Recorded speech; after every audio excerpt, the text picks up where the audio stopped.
las cosas que tienen que tener muy claro y que por favor nunca se les olvide. Y hago un paréntesis.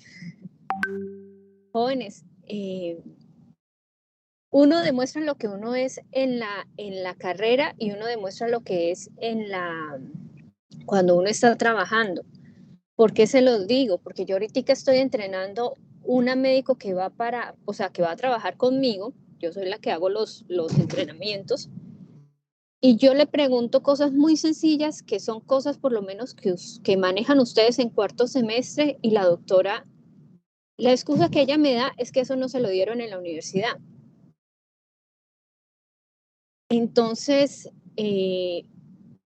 con decirles que a veces, y ayer me tocó hablarle como duro y le dije, doctora, me da mucha pena, pero mis estudiantes de cuarto semestre tienen más conceptos y están más ubicados que usted, que ya es profesional. Entonces, por favor, niños, el cuento no es que, ay, yo pasé por el semestre y se me olvidó. No, ustedes manejan vidas. Independientemente, es que a mí me gusta la auditoría, a mí me gusta la epidemiología, a mí me gusta la cirugía, a mí me gusta medicina legal porque quiero ver muertos solamente. Independientemente, uno tiene una responsabilidad. Y la gran mayoría les gusta es tratar pacientes, vidas. Entonces, la recomendación es que sean conscientes de lo que están trabajando, sean conscientes de lo que escogieron para trabajar.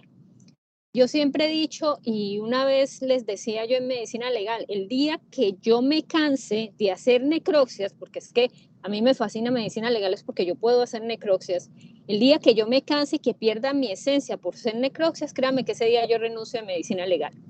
Entonces uno tiene que ser muy consciente de lo que a ustedes les gusta, porque es que esto va a ser para toda su vida. No es que a mí me gusta parcialmente un poquito y es culpa de mi profesor que no le dio, no. O sea, ustedes tienen que ser conscientes y es una recomendación que se les da, porque es que yo me encuentro con ustedes, no me los encuentro en décimo, pero sí me los encuentro los que vayan a hacer el rural por aquí cerca cuando vayan a hacer el rural. Entonces, la idea es que sean muy buenos profesionales. Que digan la Universidad de Pamplona tiene muy buenos profesionales y no como me está pasando ahorita con la doctora. La doctora no es de aquí de Cúcuta, es de una universidad por aquí cerca, pero la parte académica muy mala, o sea, muy, muy mala, y ya hizo el rural, ya es profesional. Y yo le decía a ella ayer precisamente, doctora, a mí me preocupa porque usted está dejando muy mal parado a todos sus docentes. Entonces es la recomendación, niños, sean conscientes. Uno no estudia porque por una nota, uno estudia porque uno quiere progresar en la vida y porque ustedes quieren ser muy buenos profesionales, porque se quieren especializar, los que se puedan especializar o los que vayan a ser solamente médicos generales, no les quitan, hay muy buenos médicos generales. Por lo menos yo siempre he dicho, yo hace 10 años no soy patóloga, yo no atiendo pacientes vivos, pero cuando yo me enfermo o se enferma mi hijo, yo tengo mi médico general de cabecera, que es un excelente médico, y tengo mis especialistas de cabecera que también son muy excelentes médicos. Entonces es la recomendación. Entonces siempre háganlo por ustedes, no lo hagan por una nota, y háganlo por ustedes aprender, de tal manera que cuando vayan a desempeñar un trabajo, no les den angustia como estando a mí con la doctora, de que no saben nada. Es que ni siquiera, yo entiendo que medicina legal no sepan, pero yo no solamente pregunto porque yo soy patóloga, y como ella entra a hacer necropsias de las partes que yo hago que son por establecer, pregunto muchas cosas de fisiopatología y no saben. Entonces es la recomendación, si tienen dudas, pregunten, no se queden con las dudas y estudien. Entonces, ese es el link que les iba a dar ahorita. Entonces vamos a seguir con lo de la clase de ayer. Entonces, ayer nosotros miramos, recuerden siempre, la lesión tumoral tiene una progresión, independientemente de que sea congénito, independientemente de que sea adquirido. Lo que pasa es que por lo menos si yo tengo un gen o una mutación, vamos a hablar por lo menos, si ya empezaron a revisar para ustedes escoger el gen que van a escoger, porque hay muchos, hay por lo menos los genes asociados a inestabilidad microsatelital, está el de el gen de la polimposis adenomatosa familiar también. Bueno, todas estas lesiones cuando yo tengo el gen va a progresar de la misma manera, sino que progresa más rápido y aparecen las lesiones más tempranas. Esa es la diferencia. Por lo menos, si yo tenía un proceso inflamatorio, como hablábamos del Helicobacter pylori, que es un factor que me puede ayudar a desencadenar una neoplasia, pero yo tengo asociado una inestabilidad microsatelital, que son genes que ayudan a la reparación del ADN. Entonces, súmale dos condiciones y esas dos condiciones que ustedes le suman, pues va a acelerar el proceso. ¿Cómo hace acelerar el proceso? Pues la lesión que iba a aparecer por lo menos en 10 años, ya no me va a aparecer en 10 años, sino que me va a aparecer en 2 años. Y lo otro característico es que se sale del rango de edad normal, por lo menos el cáncer gástrico es común en pacientes viejos, pero aquí cuando yo tengo una alteración, a nivel genética, ya me va a aparecer más temprano. Son cáncer gástricos de pacientes de 20 años, de 25 años, de 30 años. Por eso es que yo ayer les ponía el ejemplo de lo que le pasó al soldado, que ese no era soldado, era de la Marina, eh, por no sospechar y pensar que podía tener un cáncer. Entonces, es la recomendación siempre. Nosotros tenemos una progresión. Si el patólogo, porque lastimosamente a ojo no se puede, ustedes necesitan el apoyo del patólogo, pero si el patólogo les dice que tiene una displasia o que tiene una alteración, siempre hay que hacerle seguimiento a esa alteración y uno tiene que explicarle muy bien al paciente, porque uno lo ve en las citologías cervicovaginales. A veces en las citologías cervicovaginales el patólogo reporta que la paciente tiene una displasia. ¿Cuál es el problema? Que si usted no le explica bien al paciente que eso es un cambio, la displasia es un cambio premaligno, que si ella se pierde, esa lesión ya no va a ser tan fácil de controlar, sino que puede invadir. Hay pacientes que se le pierden a uno y no vuelven a aparecer sino 8 meses después para volverse a hacer otra citología. Esa citología que se hizo 8 meses antes no le va a funcionar, no sirve, porque cuando las personas tienen una citología cervicovaginal anómala, generalmente se repite a los 6 meses, ya lleva 8 meses, toca volver a repetir la citología y en muchas ocasiones se ven cambios de progresión de la enfermedad. Porque si ustedes ya revisaron en la parte de virus, recuerden que cuando yo hablo de cervix, la gran mayoría de las lesiones de cervix están asociadas a un virus que se llama el virus del papiloma humano. Y cuando ya vieron virus, ese virus se divide en unos virus que son altamente oncogénicos. Hay unos que no son tan oncogénicos, o sea que yo lo puedo tener, pero la progresión va a ser muy lenta. Y hay otros que son altamente oncogénicos, que es que yo tengo mayor riesgo de desarrollar cáncer y de hacer invasión. Entonces, la idea es poder hacer diagnósticos tempranos para un tratamiento temprano. Entonces, teniendo en cuenta eso, entonces ya habíamos hablado y habíamos comentado también ayer que las células tumorales, a pesar de que mi célula tumoral se asemeje al tejido inicial, que yo diga que es una lesión bien diferenciada, ojo, no quiere decir que no me vaya a hacer metástasis.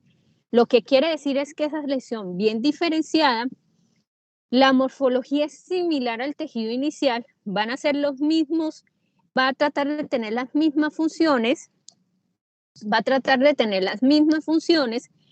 pero ella con el tiempo, recuerden que por el hecho de ser un tumor, que ayer les pregunté, ¿se acuerdan que decíamos que cuál era la función o cuál es el objetivo de la célula tumoral?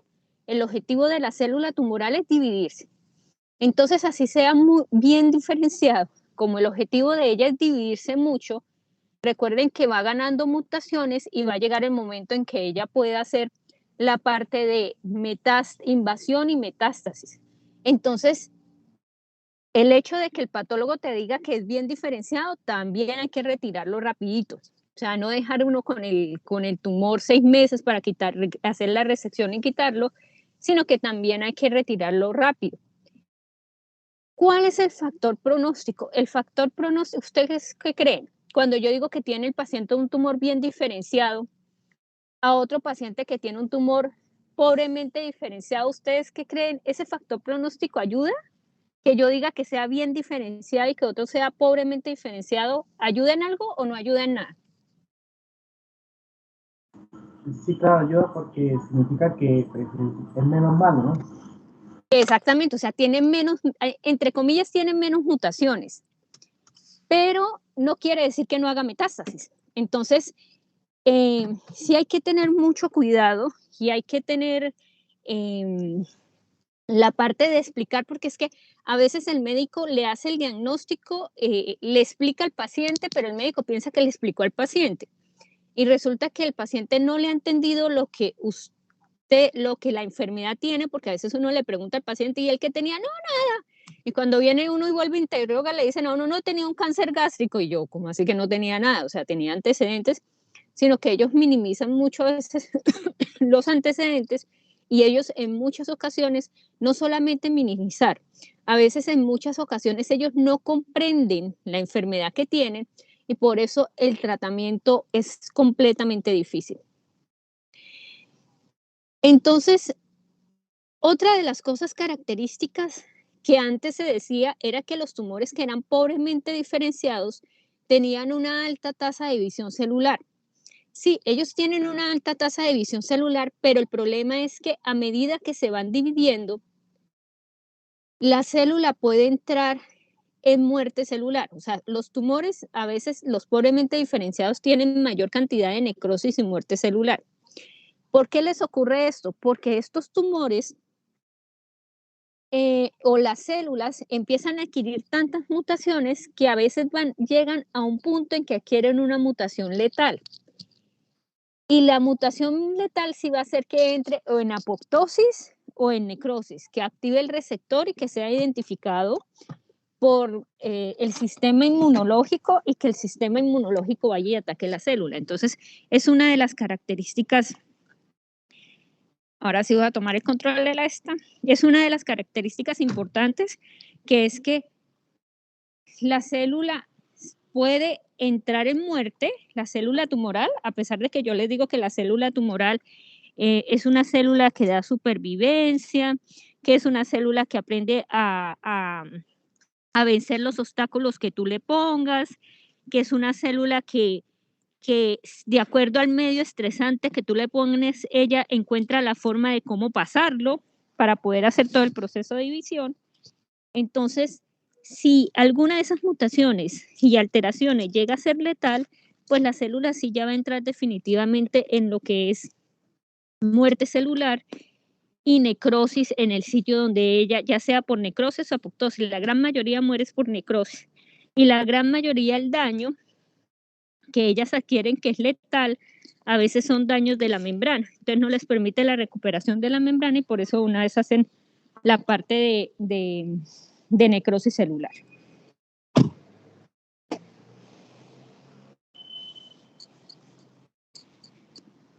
Entonces,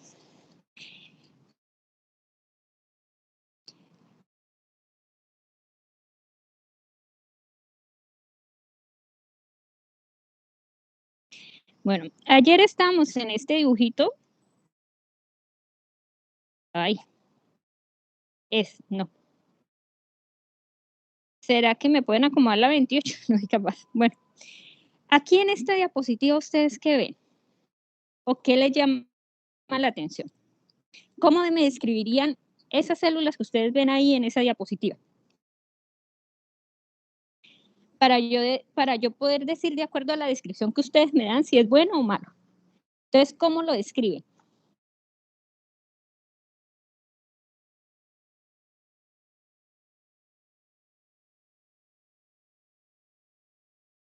Nadie decía ni. Regulares, porfa. Acuérdense de los términos. Entonces, empecemos con forma. Son pleomórficos. Son pleomórficas. La relación citoplasma-núcleo es 1 a 1, profe, se ven grandes los núcleos. Se ven muy grandes los núcleos. ¿Qué otra cosa le llama la atención?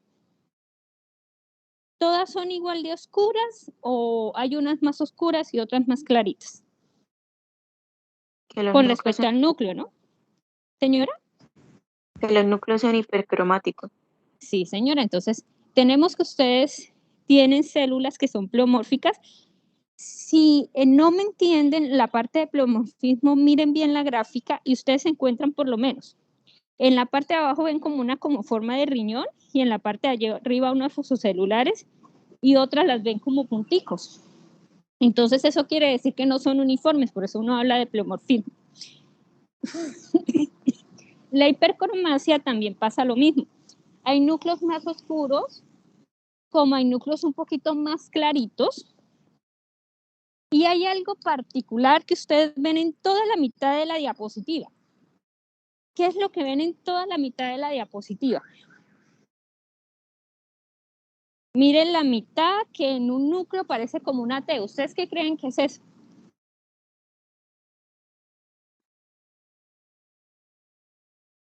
A ver, y les soplo. Hace parte de un proceso donde los usos se van hacia los laterales. ¿Sí recuerdan cómo se llama eso?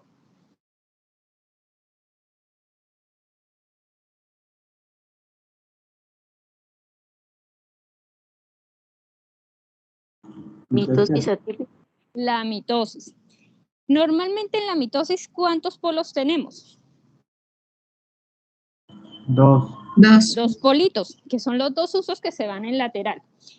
Si ustedes ven la de la mitad, que yo les digo que es una T, ¿cuántos usos tiene esa T? ¿Cuántos usos tiene esa mitosis?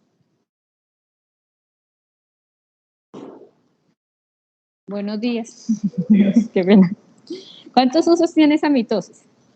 Si tiene forma de T, ¿cuántas esquinas tiene la T? 3. ¿Y normalmente deberíamos tener cuántas? 2. 2. Entonces eso es una mitosis atípica. Ustedes lo pueden encontrar con 3 usos, con 4 usos, uno puede ver hasta 6 usos, con diferentes formas, y lo otro característico es que generalmente las mitosis no se deben ver. O sea, uno nunca en un tejido, es muy raro que en un tejido normal uno vea las mitosis. Siempre las mitosis están establecidas hacia, recuerden siempre, hacia la base, pero hay células, ay, hola, buenos días, pero hay células que no tienen esa forma de división. O sea, no es la forma, sino que hay células que uno no ve la división celular como tal. Entonces, hola, doña Mari. Entonces, me esperan un momentico. Voy a encontrar aquí una patadita.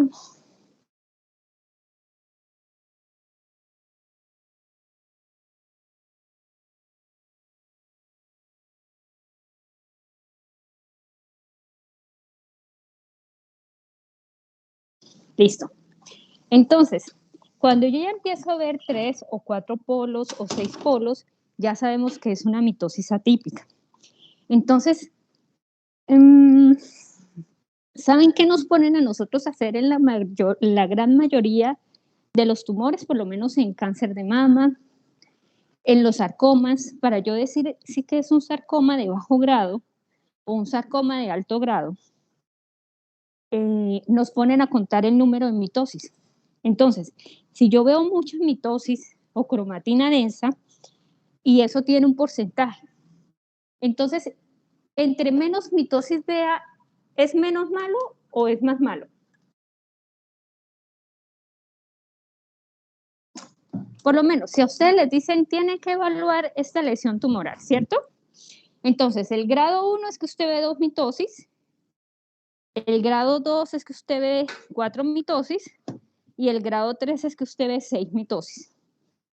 ¿Qué quiere decir cuando yo veo muchas mitosis o qué quiere decir cuando yo veo menos mitosis?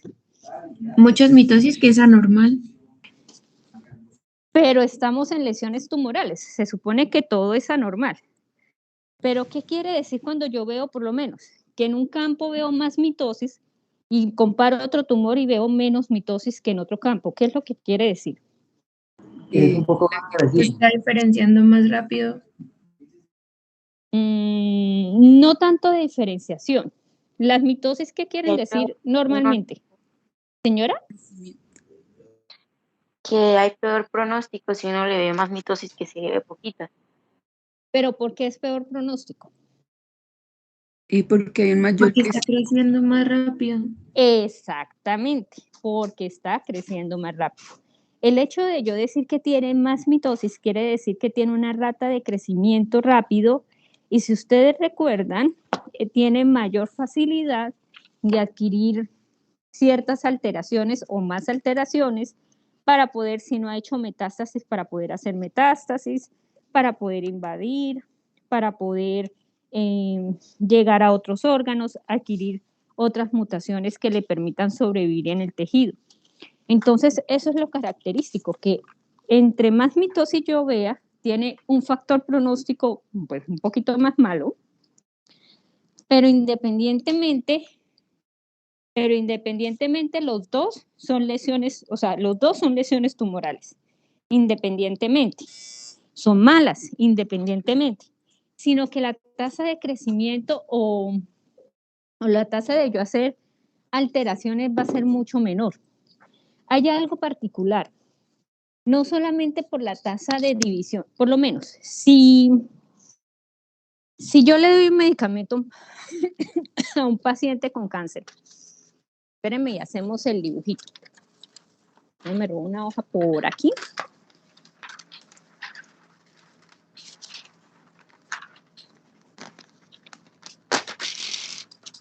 ¿Ustedes recuerdan lo que hablamos de los medicamentos? Que el problema de los medicamentos era que los medicamentos cuando yo me exponía tenía más riesgo de que la célula adquiriera la capacidad de poder evadir los medicamentos. Entonces resulta que ¿cuál célula cree usted o cuál lesión tumoral creen ustedes que tienen capacidad de empezar a hacer resistencia, a los medicamentos? ¿La que tiene más mutaciones o la que tiene menos, la que tiene más mitosis o la que tiene menos mitosis? Más mitosis porque puede acumular más mutaciones. Porque puede acumular. Lo que ocurre es lo siguiente para lo que no me entienden. Resulta que cuando ustedes exponen, espérenme que ya hice aquí el dibujo y ya se los muestro.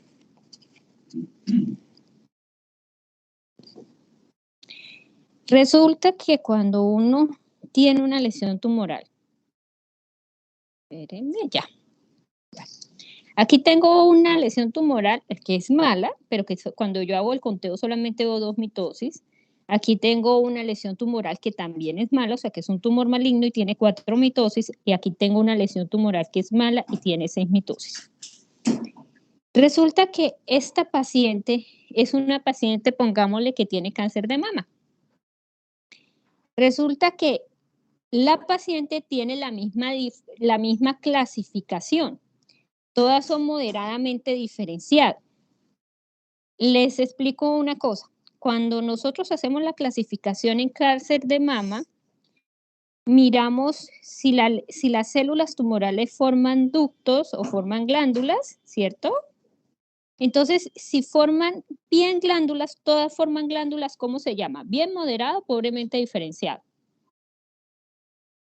Cuando la lesión forma toda igualita, forma glándulas, ductos y glándulas normales. Pues no normales, sino que forman glándulas con las células tumorales malignas. ¿Cuál es la clasificación? Está en bien, moderado y pobremente diferenciado. Aquí ya le soplé. Este es bien diferenciado.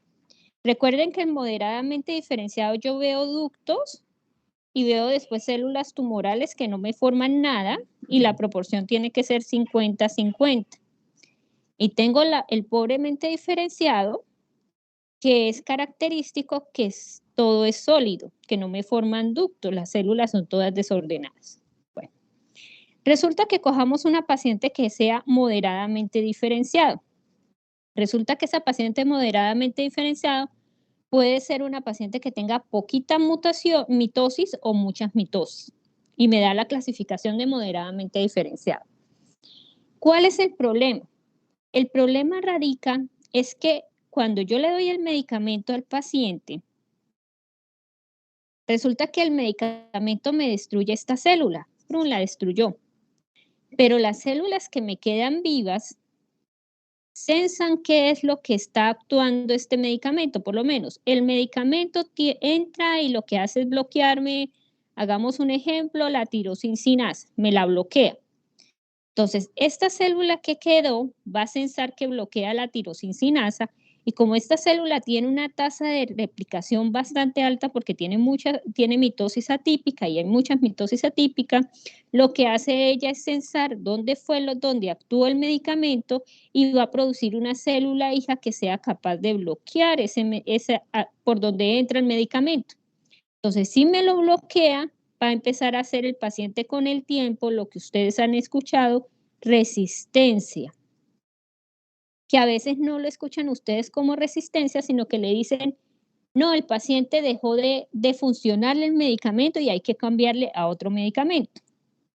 Pero en cambio, en los tumores que tienen una tasa de replicación baja, cuando yo utilizo el medicamento anterior que ataca la tirosincinasa, entonces, yo le di el medicamento, atacó la tirosincinasa, pero resulta que yo no le doy chance a la otra célula para producir otra célula para que lo pueda bloquear.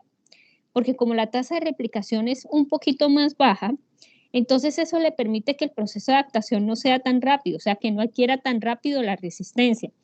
Por eso es que si yo le vuelvo a dar el medicamento, va a actuar fácilmente y el paciente, con el tiempo, si no ha hecho metástasis, si no ha hecho compromiso tan extenso del órgano, uno puede decir que no hizo resistencia y con el tiempo uno puede decir que es un paciente curado. Entonces, eso es para que me entiendan. Cuando el tumor tiene mucha división celular, tengo yo mayor riesgo de que la célula sensa qué es lo que le estoy bloqueando. Recuerden que la función de la célula tumoral, y ayer nos lo dijo un compañero de ustedes, es la división celular, pero esa división celular adaptándose al medio externo que ustedes le pongan. Entonces, entre más estrés yo le ponga a la célula y tiene una alta división celular, la célula le queda más fácil adaptarse porque va captando todo más rápido. En cambio, las que tienen una baja división celular, les queda un poquito más difícil el proceso de adaptación. Angie, ¿me regala las diapositivas, por favor? Y así el medicamento puede actuar fácilmente.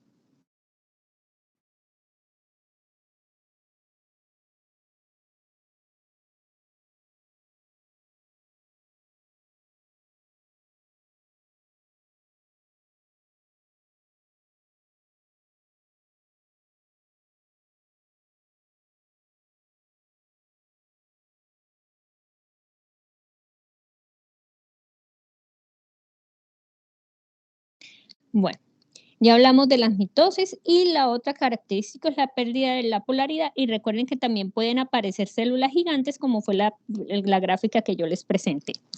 Ahora vamos a hablar de displasia que ya lo habíamos hablado ayer un poquito. Recuerden que la displasia se define como el crecimiento desordenado. Generalmente la displasia sí es una condición premaligna, pero recuerden que la metaplasia no. La displasia puede aparecer en dos condiciones de epitelio. Pueden aparecer en epitelios que tienen cambios de metaplasia o en epitelios que están sufriendo cambios por hiperplasia. Los dos epitelios tienen algo en particular. ¿Cuál es lo particular de esos epitelios?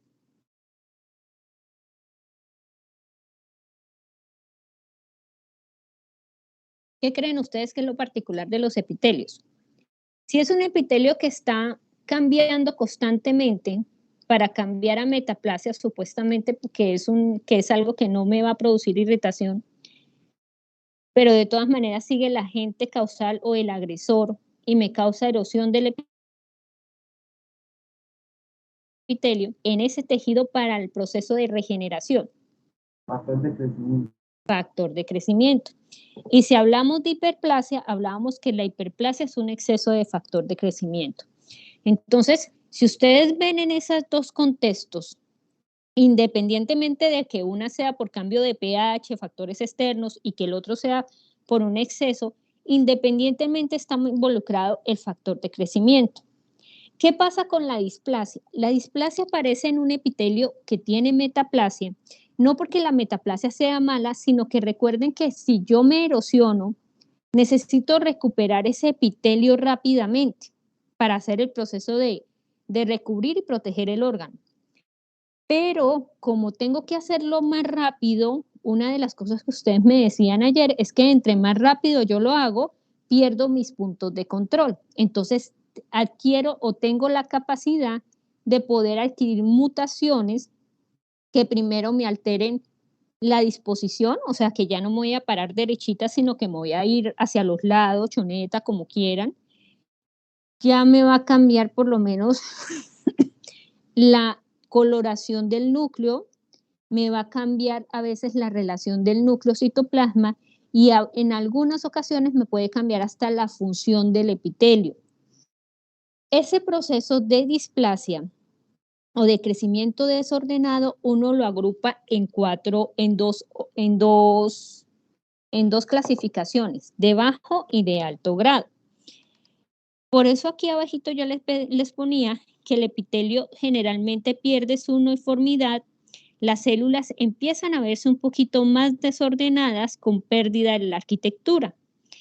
Entonces, teniendo en cuenta esto, una de las cosas que sí se tiene conocimiento es que, y era lo que hablábamos, entre más feas sean las células, entre más pobremente diferenciados sean las células, entre más anaplásico sea el tejido, generalmente es indicador de que tiene una tasa de crecimiento más rápido, es decir, que tiene muchas mitosis atípicas.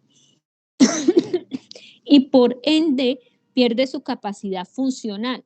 ¿Cómo así su capacidad funcional? Pues que si el epitelio, por lo menos como hablábamos ayer, el estómago tiene la función de mantenerme el pH y proteger la membrana. Cuando yo ya quito las glándulas, voy a dejar de tener pH y el ácido va a actuar en mi mucosa. Entonces, por esa razón, la célula madre del estómago tiende a cambiarse a una metaplasia intestinal. Pero cuando la célula se vuelve displásica, o sea, empieza a tener cambios en su orientación, a perder citoplasma, recuerden que el citoplasma también ayuda a producir moco, pierde organelas, también empieza a perder células caliciformes, entonces ya va a dejar de hacer su función original, que era la producción de moco, y va a adquirir otras funciones que no son originales del tejido o de protección. Por eso por lo menos los tumores gástricos con el tiempo se ulceran y en muchas ocasiones se perforan, porque como pierden las células caliciformes, el ácido entra en contacto con el tumor y eso va a ayudar a que el tejido se erosione, se siga erosionando ya sea el tejido tumoral y empiece todo el proceso inflamatorio y de destrucción, porque el ácido gástrico también destruye lo que es lámina propia y si sigue en exposición puede hacer perforación de la parte del estómago. Entonces, teniendo en cuenta esa parte, entonces, y hablando que es una displasia, hay una cosa particular que necesito que tengan en cuenta. Y esto es para epitelios escamosos y esto sí se los explico muy bien porque es que ustedes son los responsables cuando vayan a ser médicos generales, cuando vayan a salir en su rural o cuando vayan a trabajar como médicos generales. Ahorita, en muchas ocasiones, a ninguno le han preguntado, ay, ¿me puede revisar una citología cervicovaginal y me puede decir qué dice? ¿Su mamá nunca les ha mostrado la citología?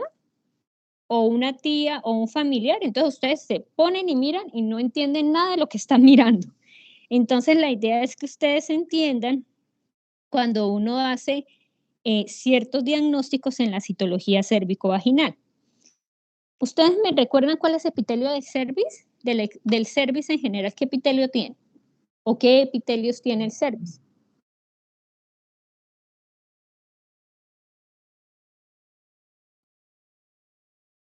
¿Qué epitelios tiene el cervix? ¿Ninguno? Profe, pues el endocervix tiene epitelio cilíndrico simple y el exocervix tiene epitelio estratificado. Bueno. Escamoso estratificado, ¿te falta el otro nombre? O no queratinizado. No queratinizado, muy bien. Entonces nosotros tenemos, espérenme, yo lo pinto acá. Un epitelio que aparece en ladrillitos muy uniformemente. Y recuerden que tenemos la zona de transformación, que es el epitelio cilíndrico. Y aquí lo hago, qué pena, pero me tocan más en cuadritos, porque por el remedio de la tos estoy temblando más. Entonces, este sitio donde tengo mi epitelio escamoso a epitelio cilíndrico, ¿cómo se llama? Que es donde donde ocurre todos los cambios. Y lo hablamos cuando hablamos de metaplasia. ¿Cómo se llama ese segmento? ¿Epitelio de transición? Sí, pero no epitelio de transición, sino pónganle zona de transformación. ¿Por qué zona de transformación? Porque yo tengo un epitelio escamoso y una vez va a pasar a un epitelio cilíndrico, o sea que aquí termina el exocervix y va por ahí el endocervix, ¿cierto? ¿Por qué es tan álgido esta zona de transformación? Resulta que esta zona de transformación en todos los epitelios es donde tiene la mayor cantidad, entre comillas, de factores de crecimiento. ¿Por qué? Porque en esta zona de transformación es donde ellos tienen que definir si me paso para epitelio escamoso, epitelio cilíndrico, y es la zona más vulnerable, por lo menos. ¿Ustedes recuerdan lo que yo les dije que pasaba en el endocervix cuando yo iniciaba la pubertad? Que yo se los pinté con mi super endocervix así. ¿Qué pasa con el endocervix cuando yo inicio la pubertad? Se acorta. Se acorta. Entonces, ¿cómo se acorta? Se baja el endocervix. Entonces, al bajarse el endocervix, o sea que el endocervix va a estar donde está el exocervix. El epitelio endocervical, recuerden, no es capaz de soportar el pH de la vagina. Entonces resulta que como no es capaz de soportar el pH de la vagina y es un epitelio cilíndrico y no es capaz de soportar tampoco la presencia de colonias bacterianas, ¿qué puede hacer ese endocervix que se bajó? ¿Qué empieza a sufrir? Metaplasia. Metaplasia, pero antes de la metaplasia recuerden que si el pH no es capaz son agentes estresores y esos agentes estresores que me van a desencadenar antes de la metaplasia. Capítulo 3. Inflamación. Inflamación. Y luego de la inflamación y del proceso constante, por eso uno no lo hace de una vez, o sea, por lo menos si yo me desarrollé a los 12, puede ser que lo haga a los 13, pero hay niños que lo pueden hacer más tardío porque el pH se empieza a modificar pues a medida de que uno va teniendo más ciclos menstruales y el otro por la utilización de las toallas y muchas cosas más, y el inicio de la actividad sexual y los anticonceptivos y todo, entonces yo empiezo a tener inflamación, pero con el tiempo ya se da cuenta las células endocervicales que es más rentable pasarse a un epitelio escamoso. Entonces, cuando ella se empieza a pasar en un epitelio escamoso, en esa zona de transformación, que es el sitio donde desciende, nosotros vamos a tener metaplasia escamosa. La metaplasia escamosa que está en el sitio de transformación es el sitio más álgido para la infección por virus del papiloma humano. Por eso cuando uno toma la citología cervicovaginal, ¿alguien ya se hizo la citología? ¿No se han realizado la citología? Bueno, para las que nunca se han realizado, las que se han realizado la citología cervicovaginal. ¿Qué pasa con la citología? En la citología se toma con una paleta y un escobillón, como una paleta como un bajalenguas. Entonces, uno raspa algo del cervix y con el escobillón uno se trae el endocervix, pero cuando uno raspa con la paletica, yo necesito raspar la zona de transformación, porque a mí no me sirve, les voy a hacer este dibujo como si fuera el endocervix. Un poquito más grande y un poquito más ordinario para que me entiendan. Si la zona de transformación está acá, ¿cierto? Donde les estoy poniendo el punto, yo necesito tomar células de esta zona y no células de esta zona, donde les puse la X. ¿Por qué? Porque en esta zona yo no voy a tener zona de transformación, pero en esta zona sí. Y en esa zona de transformación donde yo tengo la metaplasia escamosa es donde es más susceptible al proceso de infección por virus de papiloma humano. porque como la célula se está dividiendo constantemente, le queda más fácil al virus ingresar al material genético y utilizar las células que se están dividiendo para hacer todo el proceso que él hace a nivel del interior de la célula. Entonces, por eso obligatoriamente en la citología cervicovaginal, uno reporta si ve zona de transformación. Si yo no veo zona de transformación en la citología cervicovaginal, a veces uno le reporta material insuficiente o material no adecuado, ¿no? Entonces, eso es la primera parte. Entonces, resulta que nosotros tomamos a la zona de transformación. ¿Ustedes recuerdan cómo se ve el epitelio escamoso? El epitelio escamoso, cuando ustedes lo ven, las células de la base son como un poquito más pequeñitas. A medida que yo voy subiendo el epitelio, que estoy madurando, las células se van volviendo un poquito más grandes, pero sin perder la relación núcleo-citoplasma. Y cuando yo estoy en la parte de arriba del epitelio, la célula tiende a ser mucho más clarita, pero organizada. Y en algunos casos usted no ve células, como si, porque ya la célula está perdiendo la parte de maduración para hacer la parte de escamación. ¿Dónde dijimos nosotros que se debía ver la mitosis ¿Dónde se debería ver la mitosis en un epitelio normal? ¿En qué parte? ¿En todo el epitelio o en la base? En la base. En la base. Entonces, si normalmente yo debo ver las mitosis, yo cuando reviso los tejidos debo verla acá, ¿cierto? Bueno, en cervix pasa algo particular.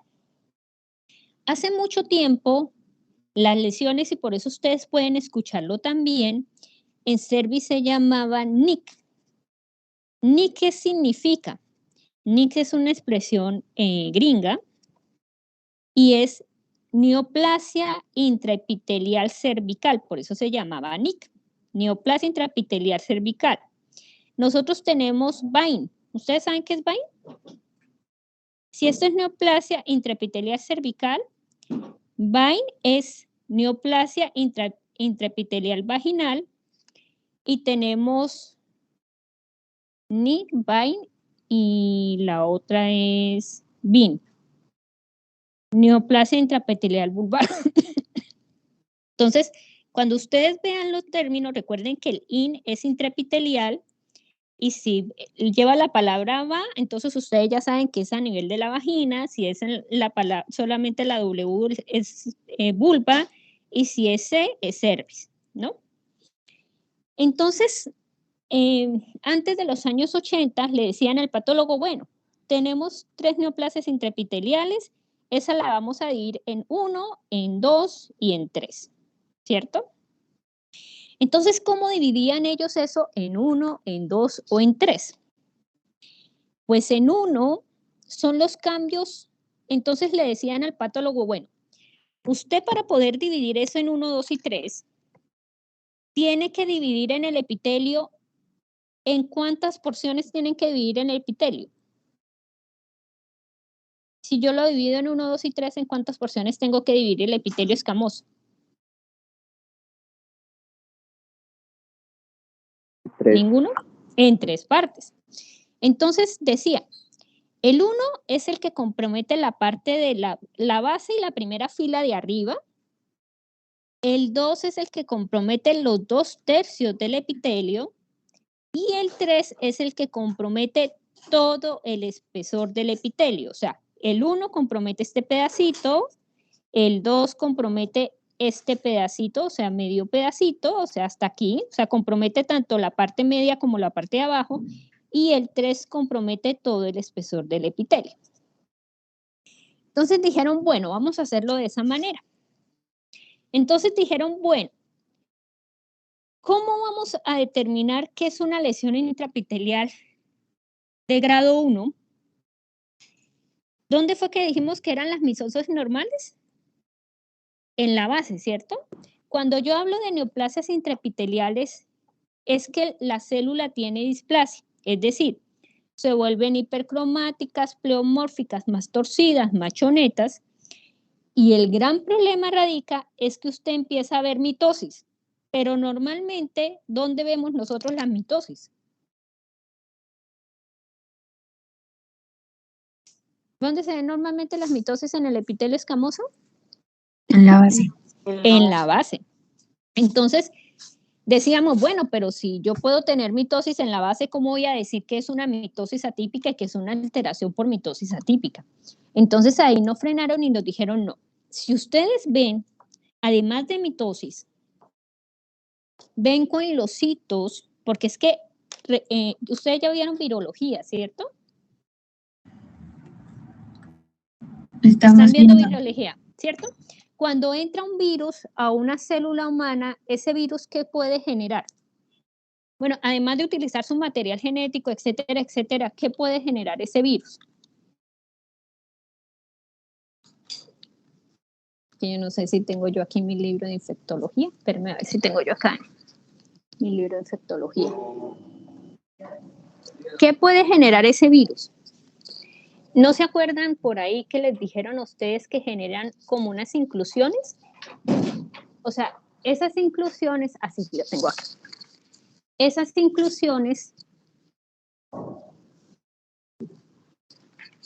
La doctora, tranquila, si quiere sigue y siéntese que yo doy clase como hasta las 8. Se va preparando. Esas inclusiones. Hola, jóvenes. Miren, para que ustedes se den cuenta, nosotros en patología tenemos libros para todo. Este es un libro de enfermedades infecciosas. Entonces, una de las cosas que a nosotros nos ayuda a determinar que un paciente tiene infección por un virus es que los virus generan unas inclusiones que son muy bonitas verlas, pero no tenerlas. Entonces, espérenme, les busco una inclusión de un virus de papiloma humano. Entonces, ¿qué nos dijeron a nosotros con el NIC1? El NIC1 nos dijeron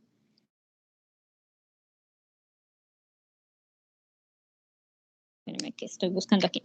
Nos dijeron que era un compromiso de 1/3 del epitelio, que teníamos que ver mitosis, que teníamos que ver pleomorfismo, que teníamos que ver hipercromasia, que teníamos que ver nucleolos prominentes, que teníamos que ver inclusiones virales. Con las mitosis atípicas, o sea, con las mitosis y con el nucleolo prominente y a veces la hipercromasia, son muy difíciles porque como en la base de la célula se está dividiendo, voy a encontrar esos cambios. Pero lo que sí lo hace sencillo es la presencia del virus del papiloma humano. Entonces, si yo veo inclusión por virus del papiloma humano,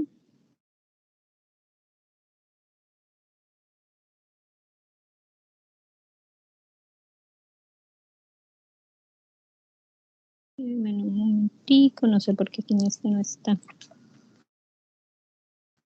Lo buscamos por este lado. Entonces, si nosotros vemos solamente la inclusión, ya con la inclusión sin mitosis, ya se cataloga que es una lesión intraepitelial de bajo grado, ¿cierto? Antiguamente, NIC1. Entonces, mientras le busco las inclusiones.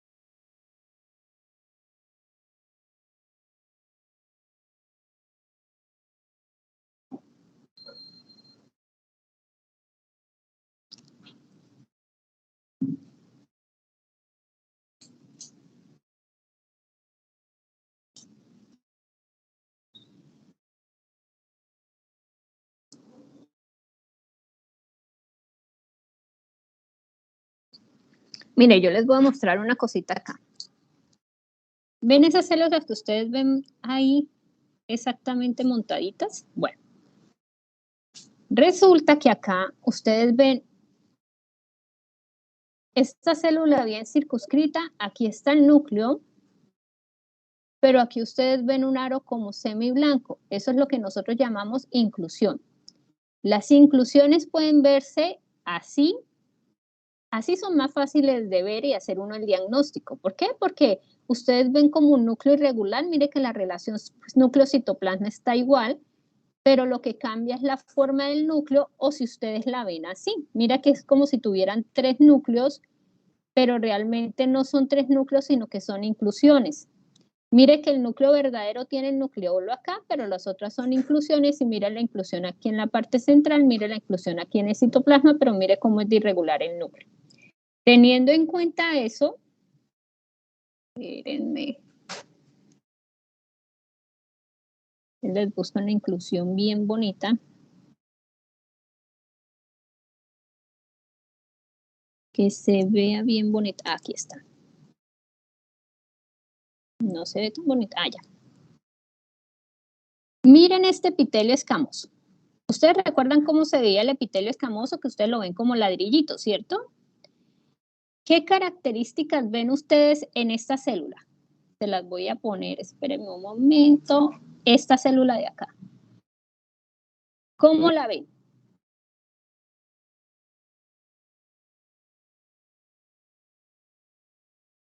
¿Sí la ven bien? ¿Cómo ven esa célula que les estoy señalando ahí? ¿Con qué características? ¿La ven regulares o la ven irregulares? Irregular. Irregular. Si ustedes miran, mire que yo les estoy, qué pena, pero yo tiemblo un poquito, es que hoy sí estoy, como estoy tomando medicamento, mire que no está la división aquí en la mitad, parece como si estuvieran unidas. Mire esta de acá. ¿Cómo ven esta?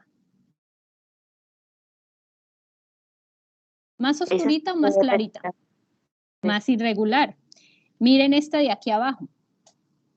¿Es diferente esta y a esta? ¿O son iguales? Son diferentes, la de abajo es más Son diferentes.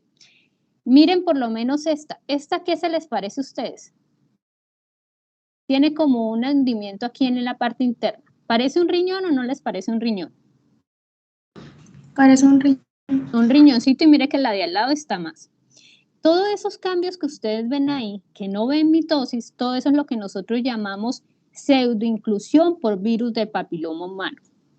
Cuando yo lo veo, pero no le veo mitosis en la parte de arriba del epitelio, yo digo que el paciente tiene un NIC1. Actualmente ese NIC1, en términos de nosotros, o sea, en términos actuales, se llama lesión intraepitelial cervical de bajo grado. Ese no modificó. ¿Por qué no modificó? Porque el tratamiento es lo mismo. Y resulta que cuando la parte de la modificación lo hicieron fue porque pusieron a varios patólogos, y todos los patólogos que pusieron y les pusieron una lámina, todos identificaron de la misma manera la lesión intraepitelial de bajo grado, que es el NIC1, ¿sí? Donde hubo diferencia es el NIC2 y NIC3. Entonces les explico. Entonces cuando yo hablo de NIC2 o NIC3, quiere decir que yo ya no voy a ver las mitosis. Recuerden que en el NIC1 no tenemos tanto en cuenta las mitosis, porque las mitosis yo las veo normalmente en la capa basal. Pero en 2 y 3 yo sí tengo cuenta las mitosis. Entonces, si yo veo las células así de chonetas como ustedes la vieron ahorita, que tienen pseudoinclusión, pero yo les empiezo a ver mitosis en los 2/3 del epitelio, o sea, que no compromete todo el espesor del epitelio, sino los 2/3 del epitelio, yo diagnostico que es un NIC2. O sea, que compromete los 2/3 del epitelio, pero no compromete todo el espesor del epitelio. En términos actuales, ese NIC2 se llama lesión intraepitelial de alto grado.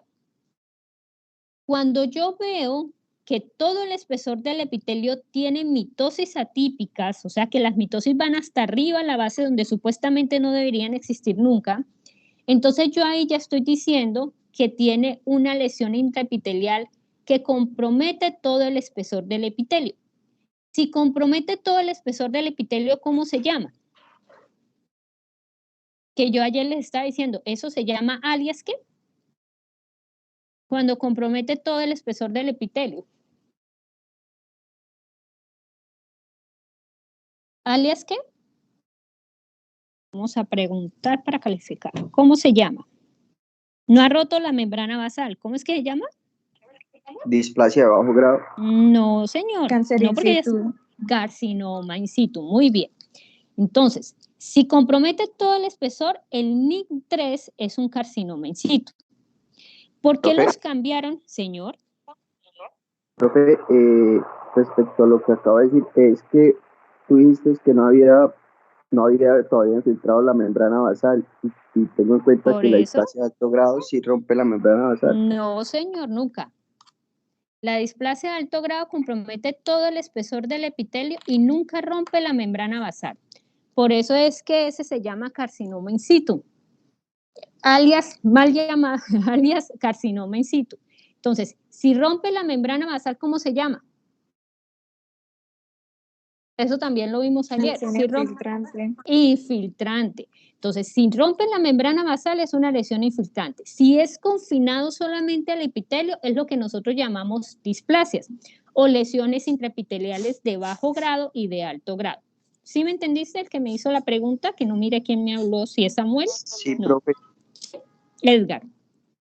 Te vuelvo a explicar, Edgar, y te pongo el muñequito. Si solamente compromete un tercio del epitelio, o sea, la base y la parte superior del epitelio, pero no todo el espesor, o sea, recuerden que el epitelio es como una fracción. Entonces, esa fracción yo la divido en 3 partes. Entonces, dividamos esto más o menos 1/3, 2/3 y 3/3. Cuando yo digo que tiene 3/3, quiere decir que compromete todo el espesor del epitelio. Cuando digo que tiene 2/3 es que compromete las 2 partes del epitelio y cuando tiene 1/3 pues compromete una parte del epitelio que es la parte de la base. El problema de 1/3 del epitelio es que una de las condiciones es ver mitosis, pero normalmente nosotros en la base vemos mitosis, que era lo que ustedes me decían, que en la base es donde nosotros hacemos todo el proceso de división celular. Sí, pero ahí ya nos dan otras condiciones.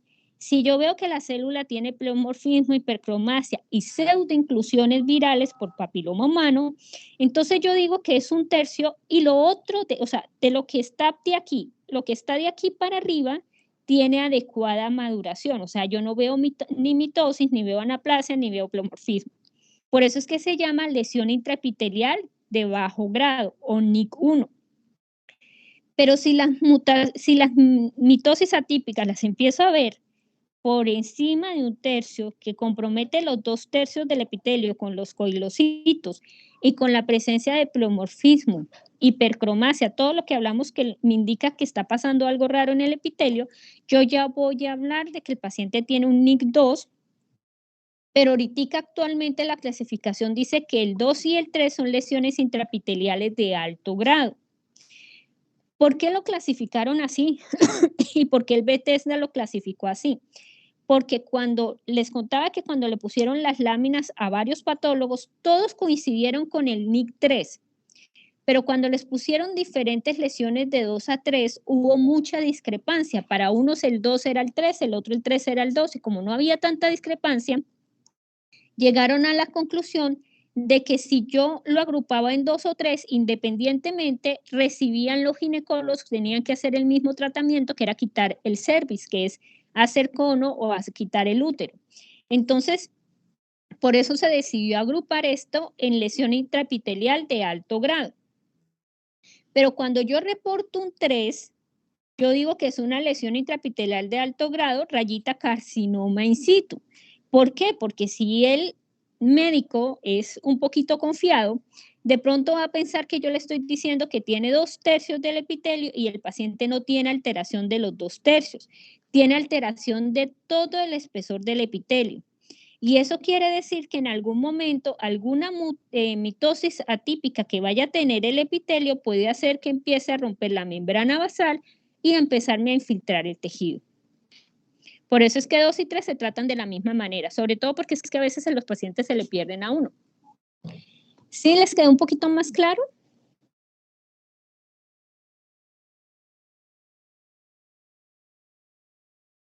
Profe. ¿Sí? Bueno. Entonces, para terminar, para que se puedan ir a la charla de genética, espérenme, les muestro un 3 para que me entiendan.